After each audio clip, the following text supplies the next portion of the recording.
একটা ঝকঝকে রঙিন কাঁচপোকা হাঁটতে হাঁটতে এক ঝলক রোদের মধ্যে পড়ে গেল।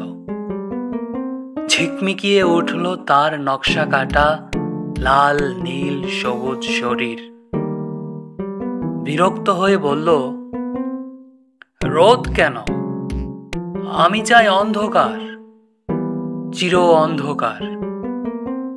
আমার 16টা পায়ে একটা ভারী শরীর বই নিয়ে যাচ্ছি অন্ধকার দেখব বলে। আমি চাই অন্ধকার, চির অন্ধকার। একটা সময়ে এসে রোদ নিভে গেল। বাদরে ডানায় ভোর করে নামলো আধার। কি গাঢ়, পিচ্ছিল থকথকে অন্ধকার। কাঁচপোকার 16টা ক্লান্ত পা বারবার সেই পিচ্ছিল আঠালো অন্ধকারে দেবে যাচ্ছিল। তার খুব কষ্ট হচ্ছিল হাঁটতে, তবু সে হাঁটছে। তাকে যেতে হবে আরো গভীর অন্ধকারে, যে অন্ধকার আলোর জন্মদাত্রী।